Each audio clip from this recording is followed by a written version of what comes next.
Welcome back to the podcast. We're just these guys. I am Lance. My name is Brian Parker. I'm CA passer. Okay, let's try that one more time, but this time into the microphone. Here we go. There you go. So, welcome back to the podcast. I'm Lance. My name is Brian CA passer. And I'm Mike. And we are just these guys, you know. Yes. What's happening, Ryan? He's good. Good to see you again. It's all good. Yeah, see you. Thanks for taking my spot last week and just nailing it. Yeah. It'll come out tomorrow evening, 5 o'clock. Oh, yeah. The podcast. Nice. Ryan drops a little wisdom on us. Oh, yeah. And he has decided that he's going to start doing his own podcast on Tuesday mornings from here on out. Hey, you know what? I always wondered if somebody would end up taking this and spinning off and just taking it to another level. He's going to dump the dead weight. Yep. Somebody finally did it. Yeah. So, Mike, how you been? I have been very good. Very good. As I always say, better than I deserve. Better than you deserve. And that is a fact, Jack. That's the fact, Jack. What movie was that from? That would be Bill Murray. Yep. Stripes. Stripes. That's the fact, Jack. Yep. One of the best movies out there. One of my favorites. And then depression set in. Yes. How have you been? I have been good. I've been busy. Yeah. Guys are I having. got my camera. You got your camera? You want to record yourself? Yeah. Okay. There you go. Well, we will grab you something. Let's do this. We'll flip it around. We've worked out our technical issues. Easy peasy. It works. Got to get some good shots of the Ryan man. Now this may be helpful because he can see himself, so he may become a chatterbox. Oh, there we go. Rocking and rolling. Last week, not so much. Yeah. Last week there was a little stage fright going on. Well, it happens. It happens to the best of us. Yeah. It almost happened to me Sunday. Yeah. Yeah. What? Yeah. Get out. It might not have come across once I settled myself, but I was really kind of struggling in the biggest struggle that I have nowadays, because I've figured out I can talk too much, is really fine tuning it and getting it down to at least one or two, points that people might remember, and hopefully. And so it used to be 3, 4, 5. And so that's my biggest thing, is I'm trying to, and then if I don't feel like I've gotten it down to something really easy to digest and remember and take with you, I'm a little anxious about that. But I think it turned out all right. No, what do you think the problem was Sunday that you're standing here confessing to that? It was just that I went into it still with a lack of complete clarity of exactly what I wanted them to take away. It was just that, we are all here to deal with our crap. And hopefully that's what they took away. Hopefully I got there, but it took me a minute to get there. And I get these life given. I'm not going to say God gave me that one. Well, in a backwards way. Yes, exactly. Dog is God backwards. That's right. So I guess if anybody wants to go check it out, you can go to gpwichita.com and you can click on Watch Now. You can scroll down and click on the message and it's the whole Sunday morning experience, but you can check out the message. But is it okay if I talk about this for a minute? I had taken our dog Ivy for a walk, and for the first time ever, she actually ended up dropping a load right there on the walk. She's never done that. She does that with Dawn all the time. She's apparently very comfortable with Dawn. But I just figured I had her trained well enough not to ever do that. She's just on alert. Yes, because the cultural expectation is that you pick it up. Right. And I've just not really ever thought that was necessary. This is fertilizer. Yeah, that's my thought about it. Yep, but she ended up doing this, and there happened to be a bag on the leash because Dawn is prepared. the one. Yeah, she's always prepared. She puts a leash or a bag on the leash, and so I ended up picking it up. But then I went ahead and took a picture of it because I thought, Yeah, I know. I really do think this could. I could figure out how to make this connect. And my biggest thing that I've started being challenged with is making our time memorable, making our meetings memorable. If you walk away and you don't remember anything, I feel like I've just wasted everybody's time. Sure. And I want them to remember Scripture. I want them to remember their connection with God. But sometimes you got to go about it in a way that is very practical and life connecting, in order to help that happen. So the next time they're out and their dog craps in the middle of the yard. I'm thinking about church. And so anyway, so the connection that I ended up attempting to make, and I think I did an okay job on it, is that the reality of church is that all we are is a community of people who are there to deal with our crap. Yeah. And we come together because we're there to help to pick each other up. And to pick each other's crap up. Yeah. And that's what a real community looks like. People who are I kind of got around to the idea that we value each other so much that we serve each other. And if we really, truly value others, we want to serve them. And so, yeah, I thought it turned out all right, but I struggled to get there. And so, yeah, I had a little bit of stage fright walking into it. And by the way, a lot of times it's because I've settled on 2 or 3 ways to start, and I'm not exactly sure how this is going to start, even when the intro video is playing. Well, it was interesting. Thing. Part of the reason for my vague questions. By the way, that's That good? Oh yeah, it's slightly different, just a little different. It's Sorry to interrupt you. Just a cappuccino with whipped cream. I love it. There. You figured it out. The formula has finally been fine-tuned. Cappuccino with whipped cream. Yeah, easy. Well, when you started that dialogue a minute ago, you opened up with, it sounded like you said something like, I finally figured it out, or before I wouldn't have, and I was wondering what the before-after part was. Where does that change come in being, because you talked about feeling more confident in speaking and feeling... The before and after is in preparing, feeling like I was even going to be able to fill 30 minutes. Now, it's like, how do I not say too much? Right. How do I actually leave a good, solid point for them to take and launch from? And just for the listening audience, can we credit some of that shift to the 4 fundamentals? Absolutely. 100%. And this experience, really. Right. Being confident. When you first walked in here, it was a little jarring because you were so subdued and quiet, and you kept pitching to me. Yeah, it's true. Yeah.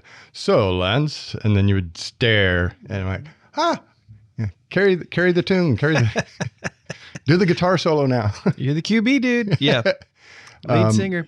But yeah, the transition you have made is noticeable to me. I've had people comment on they've seen a change in you, and they've asked me about it, and now it sounds like you're saying that a year ago, figuring out how to fill a 30-minute or 20-minute sermon was a challenge, and now you're finding that your challenge is to keep it to 30 minutes. Yeah, I could fill it with fluff. I could fill it with stuff that I didn't need to fill it with. It was crap Before. before, Yeah. right? Yeah. And now it's different. It's a different approach that is. I have no concern with filling a 30-minute time where I can stand up there and I can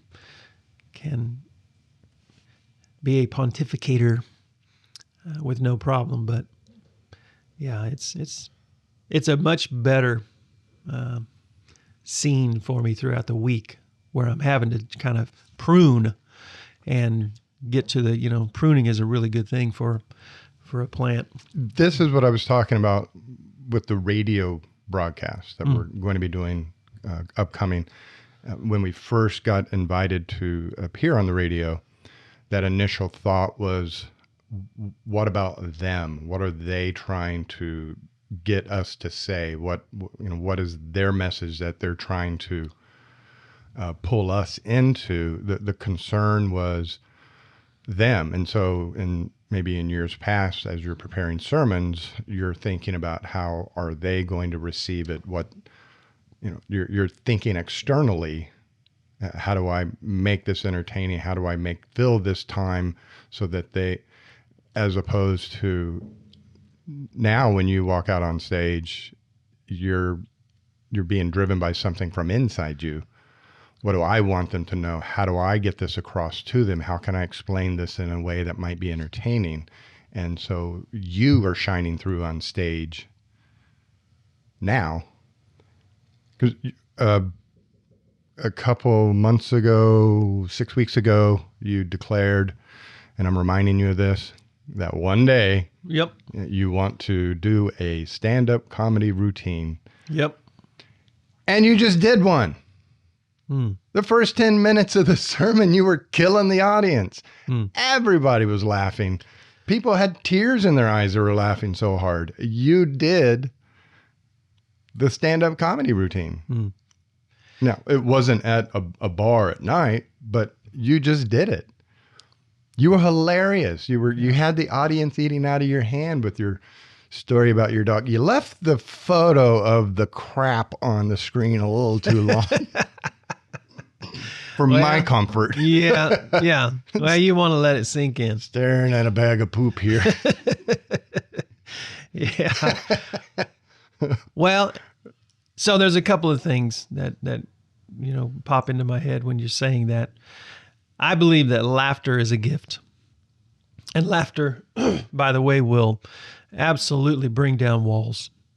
If you came in there and you were uptight at all, hopefully, in a room full of people laughing, it makes it a more comfortable. I think that's why people love comedians. That's why people we love to laugh. And how many times can we say throughout the week that we really have experiences where in a room full of people we're all laughing? Mm-hmm. And so laughter is a gift, and as often as I can, I try to use that as a way to bring down walls, as a way to plus it engages people. Sure. That's the bottom line. But then to be able to connect that, the emotion of laughter, and then the reality that this is about as serious as it gets, is, that's, to me, that's the full experience. So, yeah, I'm definitely getting more confident. I think that's probably the biggest thing. And it's only taken 17 years. But hey, whatever, whenever. Right, Ryan? Yeah. So I thought it was a great message. Thank you. Dealing with crap. Right. Yeah. Because that was kind of part of my takeaway, was that we all have crap. We try to pretend not to have it. Yes, we do. And when other people come around, we try to pretend it's not our crap. yeah, that's we good. try to cover up our crap. and everybody can smell it coming off of Everybody knows. And that's the whole kind of, I made that comment earlier today, the whole Facebook, what is it, Facebook fraud or faux Facebook, but where we take that 1 second where we smile for the camera, Yeah. post it on the internet, and pretend that is our life. Well, we're all living our highlight reel. Right. Yeah. Hey, you know, we don't show the whole game. Yeah. It's just the highlights. Just the highlight reel. Just the smiles and the good times. Yeah. Now, the sad thing is, and I think we're all guilty of it to some degree or another, it's hard to keep that in the back of your mind when you're looking at these images that other people are putting out there. Right. But it is 1 second. It is a snapshot in time. And, you know, what came before, what came after is not reflected in the photo. Yeah. Yeah. It's amazing how, for most families, family photos are pretty much a nightmare. And they're tense. You have kids, especially, who are, you know, you're doing everything you can just to get them to look towards the camera. But you get that one quick little second that ends up working out well, and that's what you show. Well, see that photo of Ryan there on the stairs? Yep. Doesn't he look like an angel? Yeah. Yes, he does. I had a photographer come over when I think he was 4 or 5 at the time. I had a photographer come over to get some photos of him. And he was running and jumping and squirming and wiggling and just could not. I was getting so frustrated, just could not get him to stop for 2 seconds to pose for the camera. Yeah. And when the guy gave me back the proof sheet for me to choose the photos I wanted, that one was in the proof sheet. Mm. And I didn't remember that event occurring. And when I went back and talked to him about it, I said, where did this shot come from? How did you get that? And this was one of those moments I was literally chasing him. Yeah. To try to get him to stand still for 1 second. And he had run up the stairs. Oh, wait, we're both sweating like pigs. He had run up the stairs and he turned around and was getting ready to jump into my arms because he loved jumping off the stairs onto me. And that's when he caught the photo. Nice. So that photo does not reflect what was actually happening in the moment. Right. Yeah. Yeah. And it's an amazing shot. That's cool. Yeah, we've had so many family photos taken where one in particular that jumps out at me is Skylar just would not, same thing, stop running around. He wanted nothing to do with pictures. Okay, he's a boy, you know, they're little boys. And the one time we got a decent shot of Savannah and Skylar was when Skylar was behind her. He had a ball in his hand, and the photographer said, "Hit your sister with it." And his face just lit up, and he got the shot. Just the idea. And so he's standing behind her with this ball, and he's just smiling from ear to ear. Now, what was Savannah's look? Well, she was just sitting there still smiling, thinking, just get the shot. It was a Nerf ball. Oh, okay. Yeah. And so, yeah. Because she was sitting there, because she was always good. Yeah. It's such a difference. Always good. And so, yeah. So true. We show our highlight reels for a fact. And, yeah. So it's one of those things. That's life. We all have our crap, and we don't necessarily. I'm just what that really has me challenged in doing is not. So we all have our crap. We all want to help each other. We all want to come in and we want to help, pick each other's crap up. But we all want to hide it, like you said. That's the biggest challenge.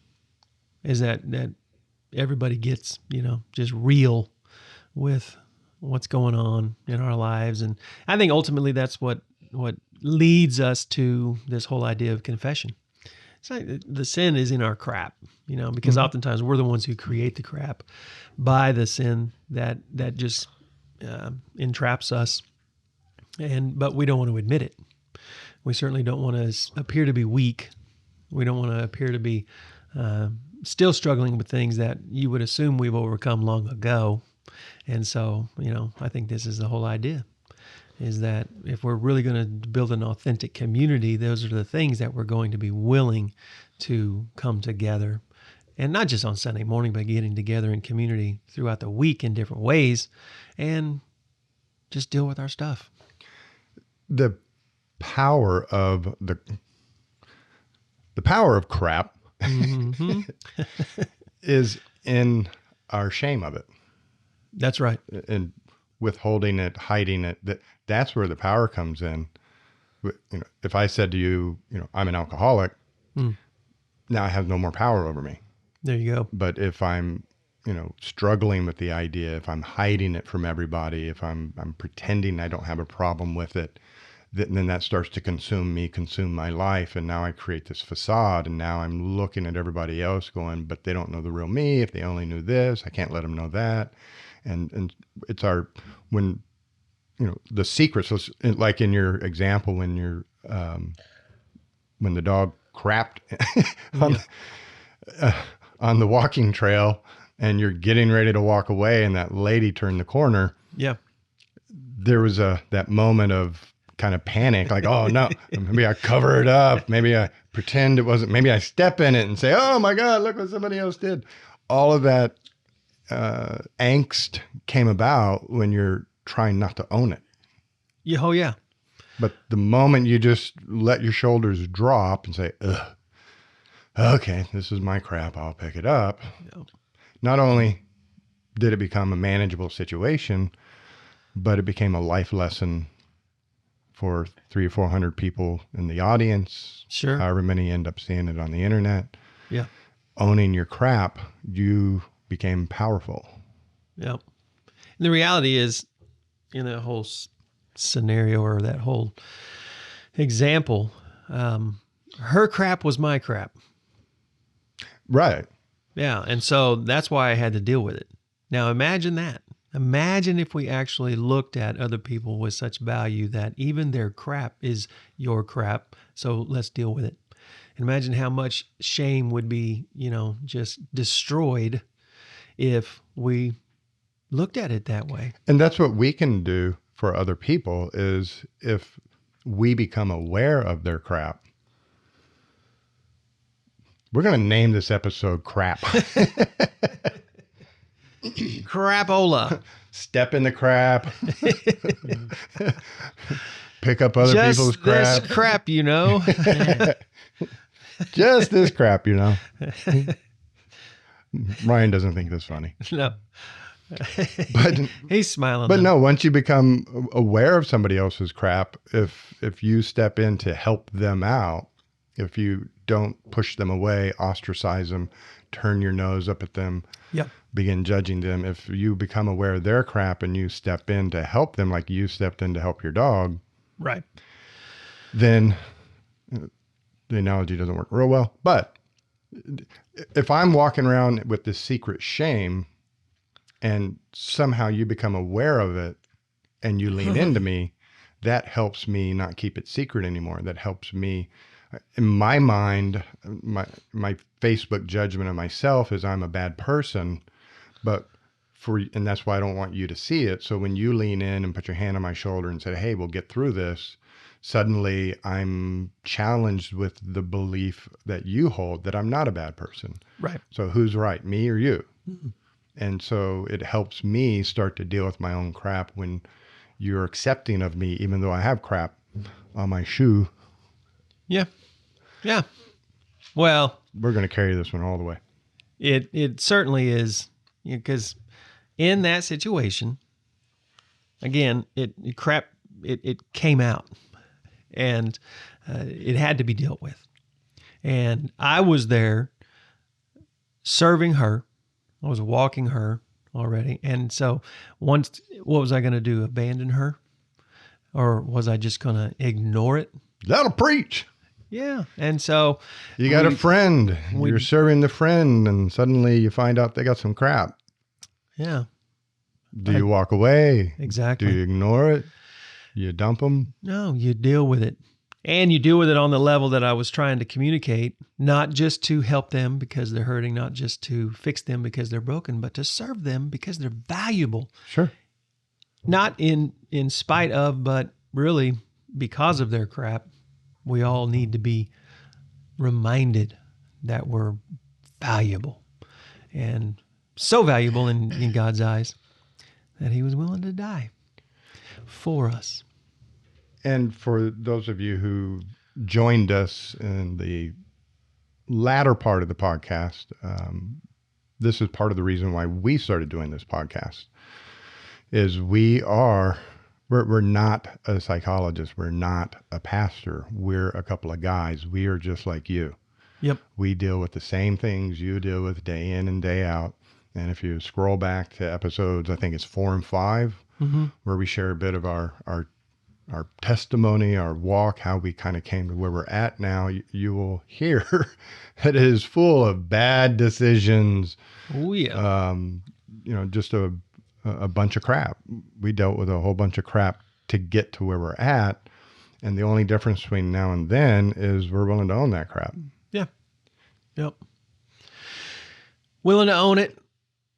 Still full of it. Yeah. Every day. Yep. Make crappy decisions. Yep. But man, what a difference when you know where you can find some relief. It's that irritable believer syndrome that we got to get over. When we try to hide the shame, what causes the irritability is the shame. It's Sure. the anxiety of trying to hide it and trying to, keep it in the dark. Make everybody feel like my highlight reel is my actual life. And so, that's the difference. And that's the violation of fundamental number 1 is I'm trying to impress other people, make them think certain things about me. Reality is 1, I can't. And 2, the reality is what they think don't matter. Exactly. And they're thinking way less about you than Oh. you think they're thinking about you. That's a big one right there. Yeah. Because we're living in the middle of our lives. They're not. Right. And so, yeah. Well, how many times have you done something or said something that you think might have offended somebody else or gave them the wrong message or something, and then you spent the better part of a day or 2 days or a week worried what they're thinking or worried how they took what you said, and you go back to them with no sleep and angst, and you're apologizing or trying to explain, and they look at you and go, "What are you talking about? Yeah. Don't you remember when I said this?" Maybe they haven't been thinking about it for 3 or 4 days. You have, I have, but they haven't thought about it. Yep. And had full-blown conversation about it in your head. Yeah. Putting words into their mouths, thoughts into their heads, and then coming to whatever resolution you think you've come to, and none of it is reality. No. Yeah. So that's part of our crap too. Yeah. There's all this crap in our heads. If you don't like the word crap this week, sorry. We're inoculating you. Yeah. Crap. Oh man. Yeah. But yeah, it's so true. Yeah, I'm finding, it seems like there's momentum in even the opportunities to tell people about the podcast. It seems I'm telling 3 or 4 people a day how to find the podcast because of a particular conversation. Sure. And it's usually conversations that come from, well, I'm dealing with this crap.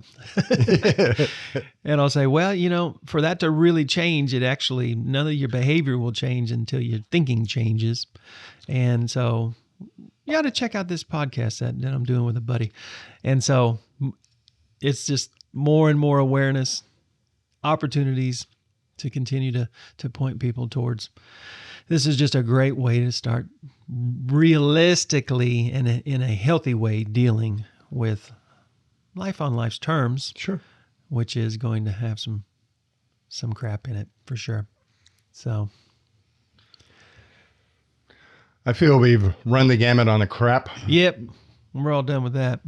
Real quick before we wrap up, how's the gluten-free living going? Good. I keep preaching that too. And I'm just telling you right now, every now and then I'll have a moment of weakness and I'll grab like a breakfast bar or something and what was the example yesterday? I ate something yesterday. Oh, I was sitting with a family. We were going over funeral plans and they had baked peanut butter cookies. Okay. So coffee, regular coffee. It's okay. Regular, regular coffee. Real coffee. Yep. Folgers Instant, which was good because the peanut butter cookie was just ridiculous. But even still sitting at the table, so 10, 15 minutes after eating this cookie, I felt like crap. Oh, man. There we go again. And I was sitting there going, okay. I've gotten rid, because when you get rid of gluten, you get rid of some other stuff that goes with it. It's the sugar overload. And so I'm telling you right now, if you want to feel better physically, which will help you feel better mentally, it's all connected. Check it out. Try it out. Just try to walk away from even some gluten. Give it 7 days. Just 7 days of your life. Give it 7 days and experiment and see. Eat vegetables, eat fruits, eat red meat, eat chicken, eat whatever you want that doesn't have the flour in it, the gluten containing elements. Try to avoid some of the fast food. I have a protein shake. I'm thinking, protein shake is safe. And I Googled it. And this particular protein shake I have does have some gluten containing products in it. We have another one that does not have gluten in it. And so I just shifted the protein shake to the one that doesn't have gluten. Yeah. Give it 7 days just to see. And somebody, a lady asked me the other day, I hear your podcast and I hear you and Mike and Jeremy, and I hear about all these guys that have gone gluten-free and are swearing by it. Have you had any women speak to you about the going gluten-free? And at the moment that they asked the question, I thought back through my head and I thought, no, not really. Not been a woman to say, hey, I've gone gluten-free and my life has changed. There have been other changes that I've, but what was so, kind of a God moment was I got that question and it probably wasn't 3 hours till I was talking to a lady, and in the middle of the conversation, she said, oh, and by the way, thanks for that tip about gluten. Now, this is a woman in her late 50s or early 60s, and she's got a number of medical issues, and with a back issue and a neck issue, and just a number of these issues. Mm-hmm. And she said, I've gone gluten-free, and it has really, really it's been incredible. My pain is almost all gone. And she said, in fact, a couple of years ago, I had damaged my ankle and they had told me that I'm going to need surgery on it. And I was like, well, I'm going to wait because I'm not, real whoopee on surgery. And she said over the last couple of years, the pain has just steadily increased. And she said, this past few months, I've been rethinking the decision about getting surgery. And she said, when I went gluten-free, even my ankles stopped hurting. Wow. Now, it doesn't cure anything. Please don't get us wrong. We're not trying to sell you a magic elixir. But many of us are not aware that we have a sensitivity to gluten, and that when we eat it, our body responds with inflammation. Right. And that inflammation, just imagine having a sore elbow and then somebody squeezes the elbow. Or your knuckles are sore and somebody squeezes your hand too tightly. Because your knuckles are already sore with the rheumatoid arthritis or the old damage from football in the elbow, the inflammation squeezes those joints and inflames the pain. Yep. And so when you go gluten-free, you drop like 15 pounds almost instantly. Yeah. That was all fluid. Right. That was inflammation that was putting pressure on your spine, putting pressure on your joints. Yep.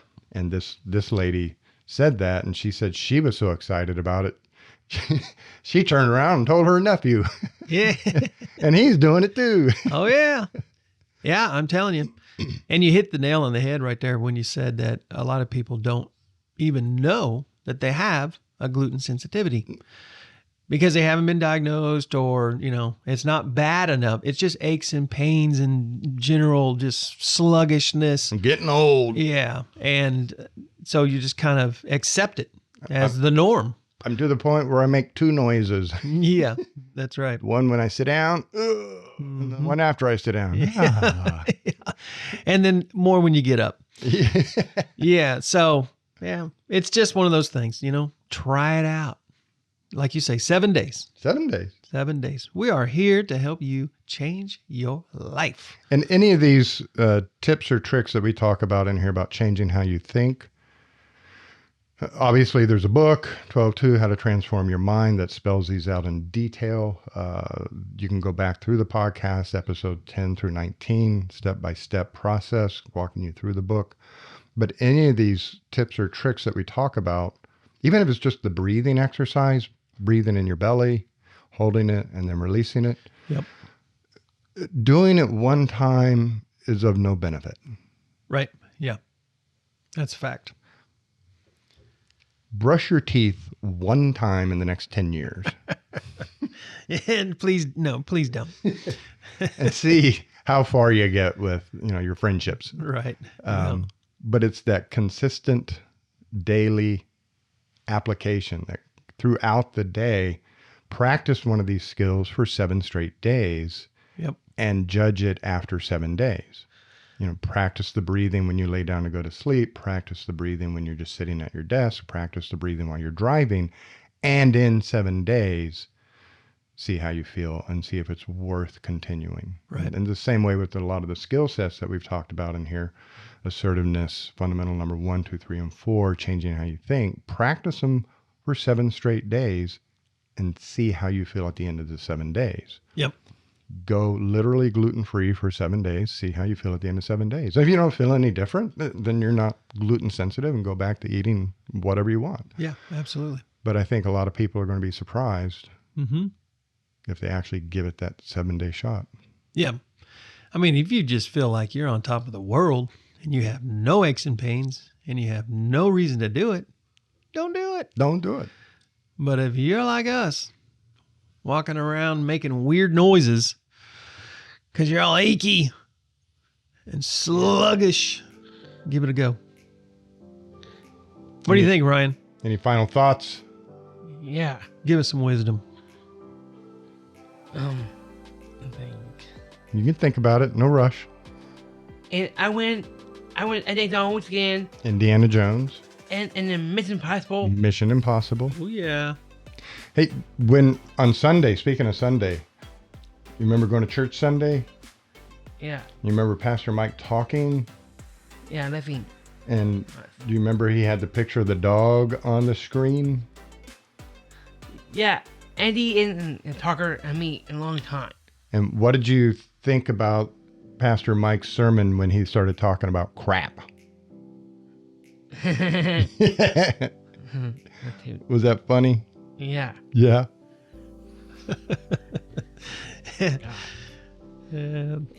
Yeah, new Special Olympics and Shockers Shockers? playing. You want to play for the Shockers? Yeah. I'm sure they could use you. Yeah, you changed it to the Cat. Changed it. No longer be the Super Cats, you'd be the Shockers, huh? Yeah. His Special Olympics basketball team. Oh, nice. That's awesome. Okay. Well, you ready to wrap up?